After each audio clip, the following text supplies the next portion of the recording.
성도 여러분, 안녕하세요. 오늘도 말씀으로 승리하는 저와 여러분 되길 주님의 이름으로 축원드립니다.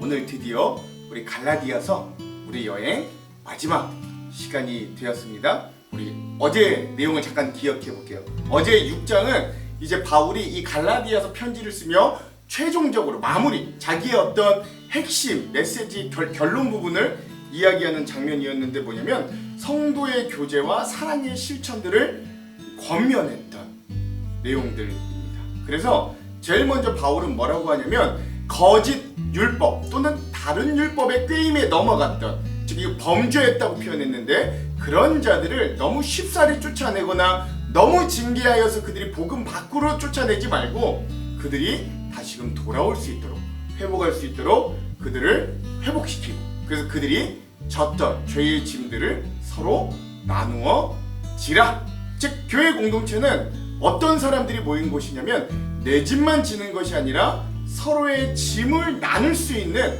그런 사랑과 여유의 공동체다. 왜? 주님이 먼저 우리의 죄짐과 죽음과 사망의 짐을 대신 짊어지고 가셨기 때문에 그분을 따라가는 우리 또한 우리도 다른 이들의 짐을 서로 나누어 줄 수 있어야 한다 라고 그 지게꾼 얘기도 하고 그랬잖아요.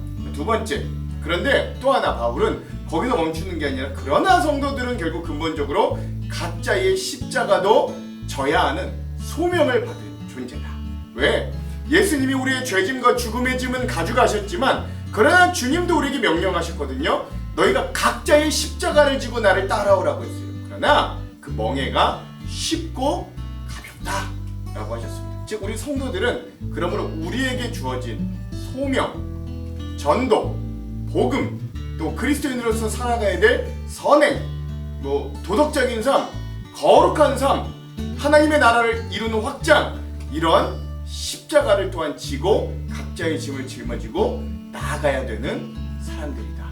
그러므로 각자의 짐을 지고 가되, 믿음의 짐과 복음의 짐을 지고 가되, 그러나 옆에 있는 사람들을 보았을 때 그들의 짐을 같이 서로 나누어 짐으로 서로 함께 이 짐을 짊어갈 수 있는 그런 공동체가 바로 교회다 라고 이야기했고요. 마지막 세 번째, 그러므로 그런 짐을 져주는 구체적인 실천 방향을 바울은 뭐라 그러냐면 그리스도인들이 선행을 낙심하지 말고 포기하지 말고 꾸준히 행하라. 그러면 어떻게 된다고요? 하나님의 때가 이를 때 거둔다. 낙심하지 않는 거예요. 우리가 그 씨를 열심히 잘 뿌리면 농부가 결국엔 그걸 언젠가는 수확하듯 우리도 그 씨앗들을 기쁨으로 추수하고 거둘 때가 올 것이다. 많이 거둘 것이다. 30배, 60배, 100배로 거두게 해주신 하나님이시니까요.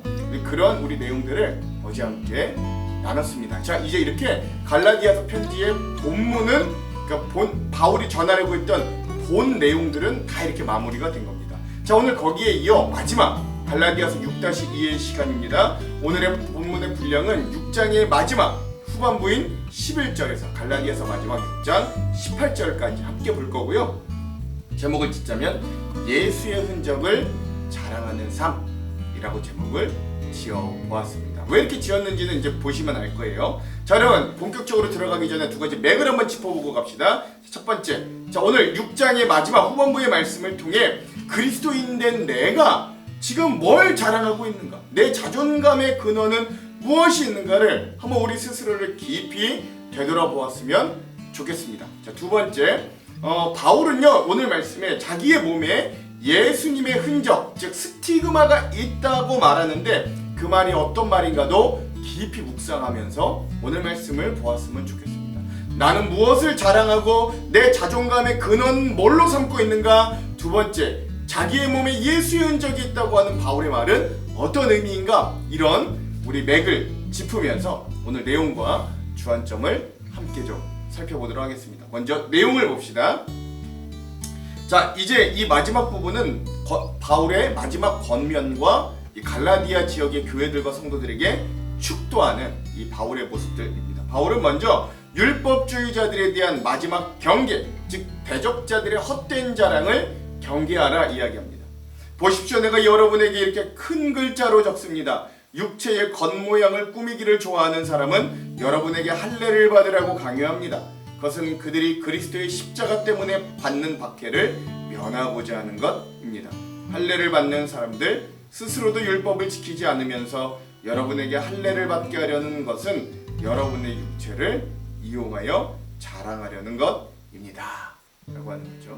즉 그러므로 이 율법주의자들의 자랑은 내가 이 율법을 너무나도 잘한다, 잘 지킨다, 그러니 너희들 나에게 돈을 주고 와서 배워라, 나에게 인맥으로 줄을 서라, 이런 자기를 드러내며 있었던 그런 헛된 자랑.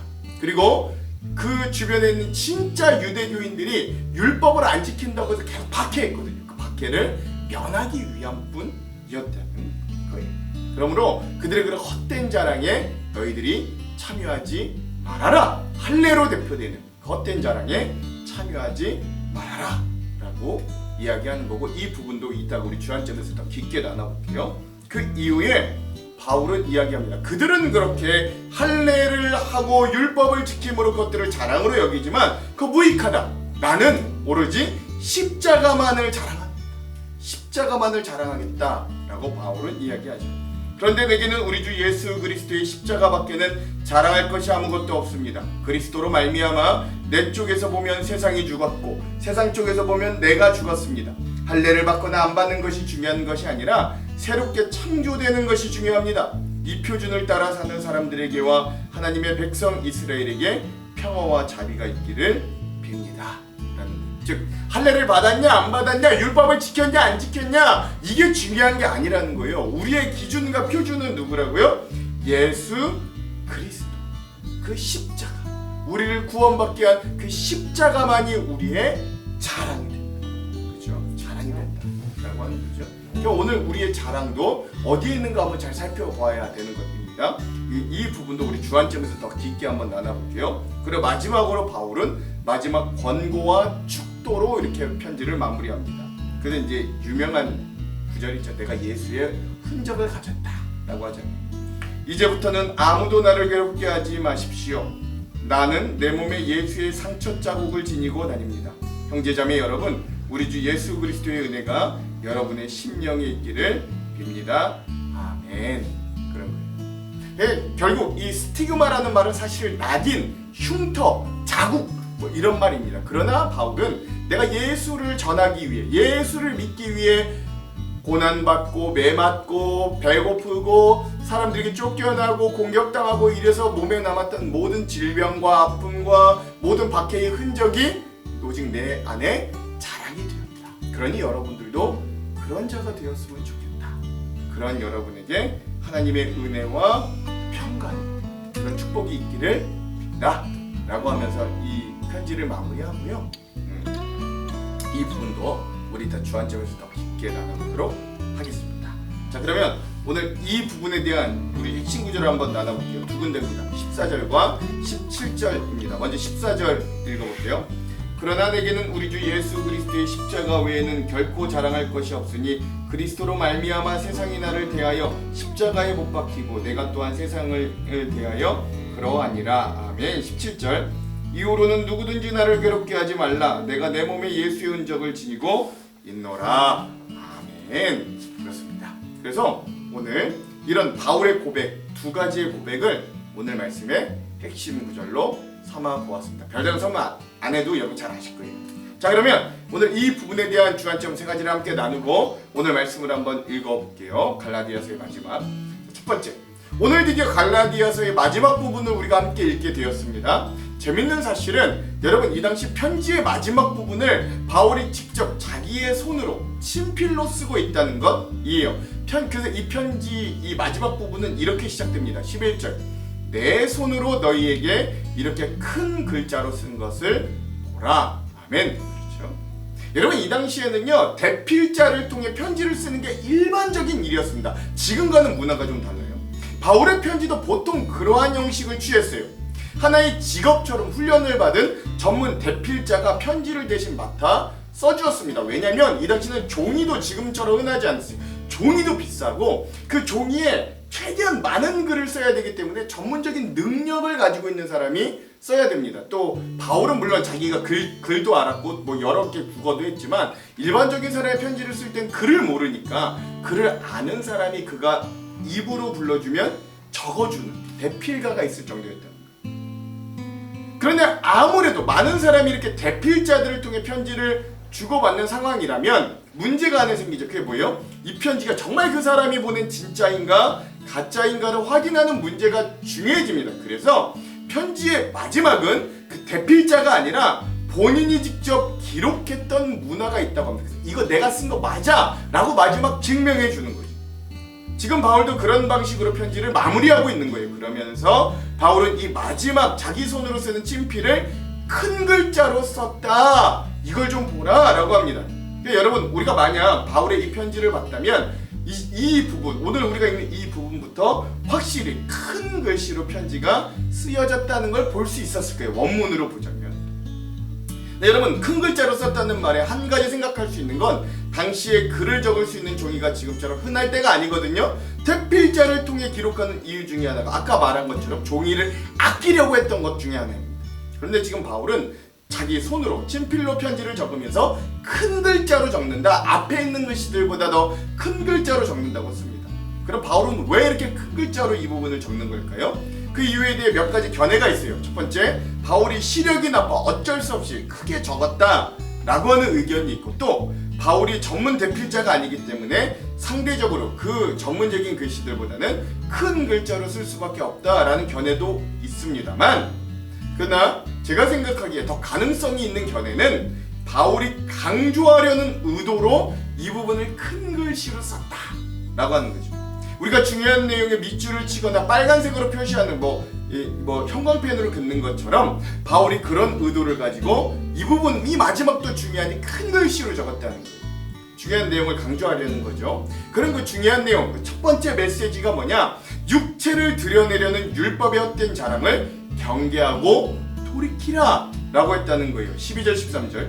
무릇 육체의 모양을 내려하는 자들이 억지로 너희에게 할례를 받게 함은 그들이 그리스도의 십자가로 말미암아 박해를 면하려 함뿐이라. 할례를 받은 그들이라도 스스로 율법은 지키지 아니하고 너희에게 할례를 받게 하려 하는 것은 그들이 너희의 육체로 자랑하려 함이라. 아멘. 그렇습니다. 여러분, 여기서 사도 바울이 설명하는 참된 신앙이란 율법이라는 단어로 정리된 나 자신, 나의 공로, 내 힘을 의지하는 삶이 아니라 복음이라고 표현된다. 그 자체이신 예수님을 의지하는 삶을 이야기합니다. 그렇기 때문에 그 12절에서 나타난 이 육체의 모양을 내려는 것, 즉 율법, 즉 나의 육신의 공로를 겉으로 드러내려는 행동이 육체의 모양이라면, 바울이 드러내려고 했던 복음은 나의 내면의 인생의 본질적인 변화를 의미했던 거예요. 사도 바울은 이 말씀들을 통해 거짓 교사들, 율법주의 거짓 교사들이 왜 갈라디아 교인들에게 할례를 받도록 강요했는지를 설명합니다. 그것은 율법주의 거짓 교사들은 예수님의 복음으로 인한 본질적인 변화는 좀 피하고 표면적인 행위와 이익만을 따랐기 때문에 잘 보이잖아요. 할례 받으면 내 몸이 벌써 할례로 인해서 변화됐다는 게 보여지잖아요. 즉 십자가로부터 오는 책임과 자기 부인을 감당할 힘은 없고 겉으로 그냥 드러나는 걸로 내 믿음을 좀 그냥 자랑하고 보여주고 싶었던 거예요. 다시 말해 거짓 교사들은 복음을 따름으로 선언되는 자유와 생명의 가치를 진실로는 확신하고 믿을 수 없었기 때문에 할례라는 표면적인 의식에 의지하여 자신의 신앙을 확인받으려고 했던 거죠. 거짓 교사들의 이런 모습과는 다르게 사도 바울은 복음으로 인한 박해를 피하지 않았습니다. 오늘날 많은 사람들이 갈라디아 교회의 대적자들처럼 남에게 자랑거리를 만들기 위해 살아가거나 신앙생활을, 학력이나 재산이나 자기의 어떤 겉모습, 화려한 모습이나 멋진 옷이나 그 어떤 것이라도 남에게 자랑할 것들을 만들기 위해서 그런 거래요. 힘씁니다. 그리고 그런 것들을 갖게 되었을 때 주님께서 나에게 응답해 주셨다고들 이야기합니다. 일부 맞죠. 심지어 교회조차 자기의 자랑거리로 삼으려고 합니다. 교회의 부흥을 하나님께서 원하신다고들 말하지만 실상은 자기들의 노력으로 교회가 이만큼 부흥했다는 걸 자랑하기 위함입니다. 오늘 한국교회도 이런 복음으로 인한 삶의 변화와 인격의 변화를 자랑하기보다는 교회 규모가 커지고 예산이 많아지고 프로그램이 화려해지는 공로들을 자꾸 자랑하려고 합니다. 육체의 일이 드러나는 것을 자랑하려는 것이죠. 그러나 진짜 복음의 힘은 그 그것과는 본질이 다르다.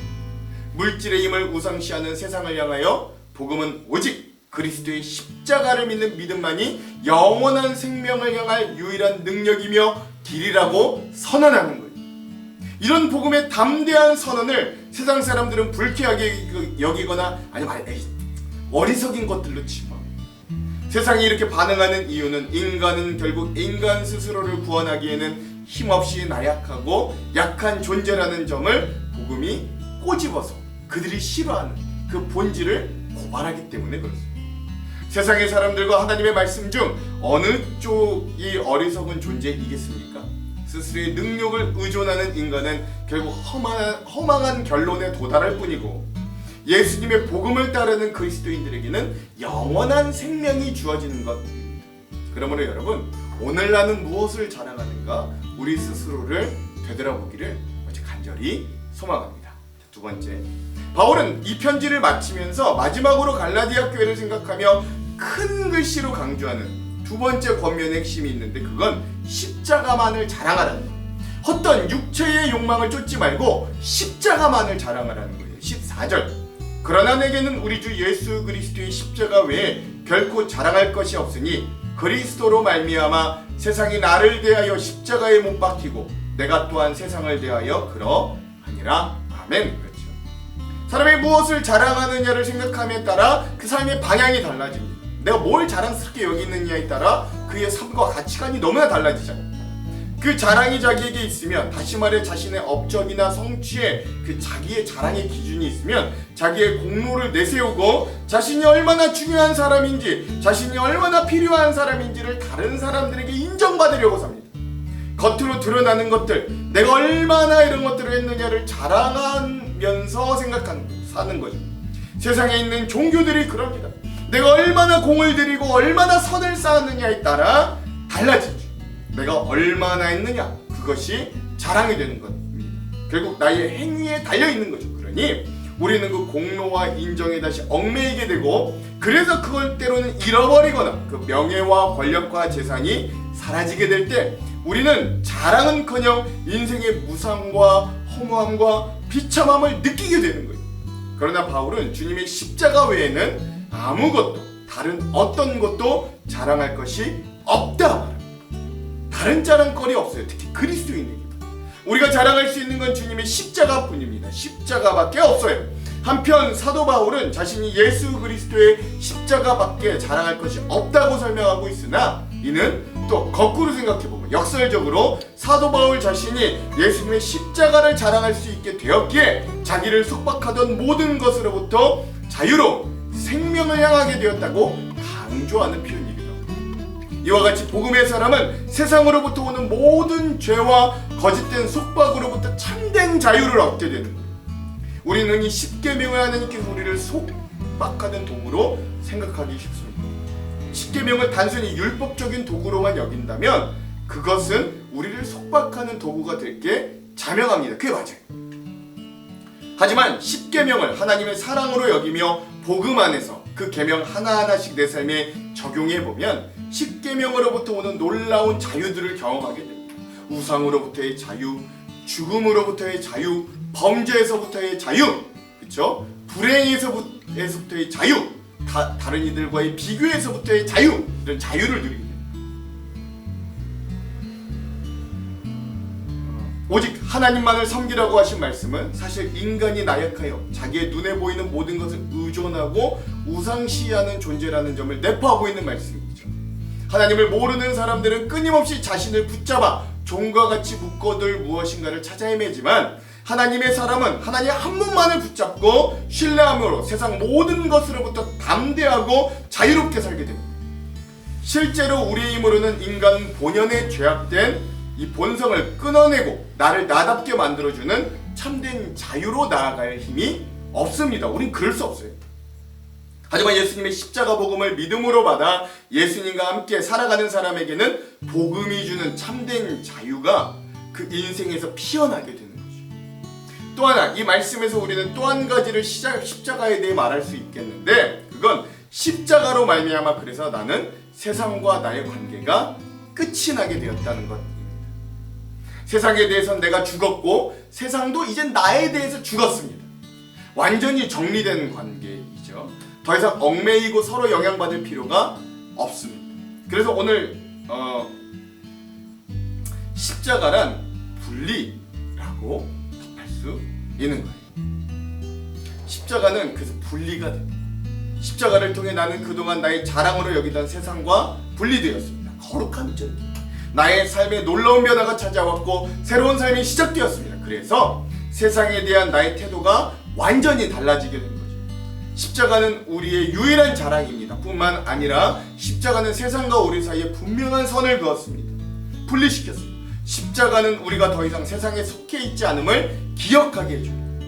우리가 십자가를 바라보고 주님이 십자가에 이루신 일을 생각하며 할수록 그만큼 십자가에 집중하면 집중할수록 우리는 세상과는 멀어지게 됩니다. 죄와도 마찬가지죠. 그만큼 십자가에 집중하면 집중할수록 세상에 속한 자랑이 사라지기 시작합니다. 저도 이거 경험해봐서 너무나 잘 압니다. 그렇게 십자가가 내 삶의 중심이 되면 세상은 가장자리로 밀려나게 됩니다. 세상의 가치 같은 것. 우리가 십자가로 만족하면 세상에 속한 것들은 그 빛을 잃어버리고 맙니다. 우리 주님이 이루신 십자가가 놀라운 거룩함, 분리를 가져다 주었기 때문이에요. 그래서 십자가는 내가 무엇을 했는가가 아니라 하나님이 나에게 무엇을 이루셨는가에 주목하게 합니다. 뭐가 중요합니까? 내가 한 일이 아니라 하나님이 하신 일이 중요하게 된다는 거예요. 15절, 16절. 할례나 무할례가 아무것도 아니로되 오직 새로 지으심을 받은 것만이 중요하니라. 무릇 이 규례를 행하는 자에게와 하나님의 이스라엘에게 평강과 긍휼이 있을지어다. 아멘. 그렇죠. 복음은 처음부터 끝까지 내가 한 일이 아니라 하나님이 하신 일을 믿는 겁니다. 할례를 받고 안 받고 율법의 행위가 있고 없고 내가 뭔가를 하고 안 하고 그런 것들은 중요하지 않습니다. 중요한 건 주님이 십자가에서 이루신 일로 말미암아 내가 새롭게 지으심을 받았다는 그게 중요한 거예요. 그러므로 우리는 기존의 율법을 지킴으로 자랑스럽게 여기는 자들이 아니라 예수님께서 우리에게 주신 새로운 규례들을 행함으로 평강과 긍휼을 얻는 존재가 되었습니다. 그러면 그 새로운 규례, 사도 바울이 말하는 이 규례는 뭐냐? 지금까지 설명한 그리스도의 십자가 복음으로 새롭게 존재가 된 신앙, 믿음을 말합니다. 겸손히 자신의 한계를 인정하여 주님의 말씀의 제단 안에서 믿음으로 살아가는 자들에게 하나님께서 주시는 평강과 긍휼이 그 인생에 충만하게 되는 것이죠. 그것이 십자가만을 자랑하는 인생들에게 주어지는 축복과 은혜가 됩니다. 이렇게 주님만 자랑함으로 십자가를 자랑하는 귀한 오늘 하루 되시기를 또한 간절히 소망합니다. 자, 마지막 세 번째. 마지막으로 바울은 갈라디아 교회를 축복하면서 편지를 끝내기 전에 이렇게 마무리하고 끝내죠. 17절 18절. 이후로는 누구든지 나를 괴롭게 하지 말라. 내가 내 몸에 예수의 흔적을 지니고 있노라. 형제들아, 우리 주 예수 그리스도의 은혜가 너희 심령에 있을지어다. 아멘. 그렇습니다. 바울은 자신의 몸에 있는 예수의 흔적을 이야기합니다. 마지막으로 이 예수의 흔적은 율법의 흔적이라고 할 수 있는 이 몸의 흔적인 할례에 대비되는 그리스도인의 표식이 됩니다. 몸에 있는 표시라고 할 수 있는데 여기서 흔적이라고 번역된 이 단어 스티그마는 당시 노예나 가축에게 소유권을 표시하기 위해 찍었던 낙인을 뜻한다고 합니다.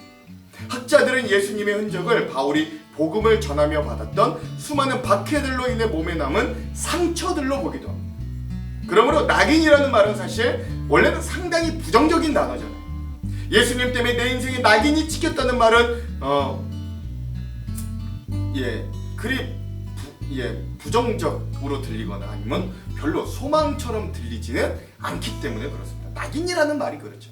실제로 사회학적으로도 스티그마 효과라는 말이 있는데 이 말은 사회적으로 좋지 않은 행적 때문에 낙인이 찍혀 사람들과 교류를 거부당하거나 능력이 떨어져서 적응을 하지 못하는 경우, 요즘 말로 하면 왕따 같은 현상, 격리 현상으로 스스로 자신감을 상실한 상태에 있는 걸 스티그마 효과라고 말하기도 한다고 합니다. 그런데 사도 바울은 오히려 이런 낙인이란, 이 흔적이라는 단어를 사용하여 예수를 자랑하는 거예요. 그 낙인마저도 예수님을 따르다 생긴 훈장처럼 여기며 그것만이 자신의 자랑처럼 고백합니다. 거짓 형제들은 몸의 할례를 받음으로 표식을 내므로 십자가로 말미암은 박해를 피하려고 했지만 바울은 그 십자가로 말미암은 박해를 결코 피하지 않았습니다. 예수님의 흔적을 당연한 것으로 생각합니다. 그 흔적은 예수님을 따르는 자들에게 주어지는 영광의 상초하드 같은 것이지, 십자가는 희생이 따릅니다. 주님께서 먼저 십자가에서 보여주셨어요. 그 희생을 십자가에서 자신을 온전히 희생하셨습니다. 그래서 오늘 또 우리에게 중요한 건 뭐냐면 그 희생이 또한 중요한 것. 십자가는 희생인 것. 정말 예수님을 따르는 자라면 정말 십자가가 그의 인생의 자랑이고, 십자가를 통해 세상과 분리되어 십자가의 능력으로 사는 인생이라면 십자가의 희생은 자연스러운 것, 희생을 결코 피할 수 없습니다. 그 희생은 예수님의 흔적으로 남아 우리의 인생을 장식하게 될 것. 그리고 그 예수님의 흔적은 내가 누구인지, 내가 누구의 소유인지를 결국 그것을 볼 때마다 기억나게 할 것. 여러분에게 그런 예수님의 흔적이 있습니까? 십자가를 생각함으로 나를 희생한 경험이 있습니까? 주님을 생각함으로 수고하고 선을 행하며 순종한 경험들이 있습니까? 그것이 여러분이 누구인지를 말해주는 것. 그것이 내가 예수님께 속한 자라는 표시이고 예수의 흔적을 내 삶에 나타내는 증거가 됩니다. 우린 자주 나에게 자랑거리를 찾으려고 합니다. 그리고 바깥에서 자랑거리를 찾고 겉으로 보이는 것에 우리의 마음을 뺏기기도 합니다. 하지만 진짜 우리의 자랑은 내 안에 있는 십자가밖에 없습니다. 십자가란 그리스도인의 최고의 자랑입니다. 십자가란 세상과의 거룩한 분리이고, 십자가란 내 안에서 역사하게 만드는 하나님의 능력이고, 십자가란 놀라운 희생. 오늘 우리에게 정말 십자가가 이러한 의미로 다가오십니까? 바울이 고백했던 십자가가 나의 십자가와 같다고 여러분 고백하실 수 있겠습니까? 십자가가 나의 자랑이 될 수 있는 건 예수님의 십자가 희생이 나를 위한 희생이고, 예수님의 십자가의 죽음이 나를 위한 죽음이기 때문에 그래요. 예수님의 십자가로 말미암아 내가 새로운 피조물이 되었고, 예수님의 십자가로 말미암아 내 영원한 미래가 바뀌었기 때문입니다. 그래서 십자가가 나의 자랑이 되는 것이지. 2000년 전 있었던 십자가 사건이 바로 오늘 나를 위한 사건이 되었기 때문입니다. 바울은 그것을 내 몸에 새겨진 스티그마, 즉 흔적이라고 하였습니다. 우리가 복음을 믿음으로 받아들이고 예수님의 십자가가 나의 이야기가 되었을 때 내 모든 것이 바뀝니다. 예수님의 십자가가 나의 유일한 자랑거리가 되어 내 모든 것이 되는 것이죠. 십자가에서 보여주신 예수님의 사랑이 내 삶의 힘이 되어 믿음 가운데서도 어려움을 이기게 하는 위로가 되는 것입니다. 이 십자가가 나의 자랑이자 나의 능력이 되는 것이죠. 그러므로 우리가 그렇게 십자가로 살아가는 인생이 되기를 간절히 소망합니다. 오늘 우리의 몸에는 정말로 그런 스티그마, 예수님의 흔적이, 오늘 우리의 모습들을 살펴보며 이 갈라디아서 여행을 마무리하며 정말로 우리가 그 복음만 붙든 예수만으로 충만한 그 흔적이 나에게 있는가 되돌아볼 수 있는 저와 여러분들 오늘 하루 되시기를 주님의 이름으로 축원드립니다. 기도할게요. 하나님, 오늘 우리에게도 주님의 흔적이 우리의 삶 곳곳에 남아있기를 소망합니다. 우리의 자랑이 명예와 권력과 돈과 쾌락이 아니라 우리를 위해, 나를 위해 죽으신 예수님의 십자가만이 되기를 간절히 소망합니다. 갈라디아서 여행 중에 그런 은혜가 넘치게 하여 주시고, 오늘 우리도 그 주님의 흔적을 품고 각자의 십자가를 지며 또한 다른 이들의 짐을 같이 나눠주며 살아갈 수 있는 귀한 그리스도인들로, 진정한 그리스도인으로 설 수 있도록 인도하여 주시옵소서. 예수님 이름으로 기도합니다. 아멘. 그럼 사랑하는 성도 여러분, 오늘 하루도 말씀으로 승리하십시오. 사랑하고 축복합니다. 화이팅! 내 손으로 너희에게 이렇게 큰 글자로 쓴 것을 보라. 무릇 육체의 모양을 내려 하는 자들이 억지로 너희에게 할례를 받게 함은 그들이 그리스도의 십자가로 말미암아 박해를 미워나리 함뿐이라. 할례를 받은 그들이라도 스스로 율법은 지키지 아니하고 너희에게 할례를 받게 하려 하는 것은 그들이 너희의 육체로 자랑하려 함이라. 그러나 내게는 우리 주 예수 그리스도의 십자가 외에 결코 자랑할 것이 없으니 그리스도로 말미암아 세상이 나를 대하여 십자가에 못 박히고 내가 또한 세상을 대하여 그러하니라. 할례나 무할례가 아무것도 아니로되 오직 새로 지으심을 받는 것만이 중요하니라. 무릇 이 규례를 행하는 자에게와 하나님의 이스라엘에게 평강과 긍휼이 있을지어다. 이후로는 누구든지 나를 괴롭게 하지 말라. 내가 내 몸에 예수의 흔적을 지니고 있노라. 형제들아, 우리 주 예수 그리스도의 은혜가 너희 심령에 있을지어다. 아멘.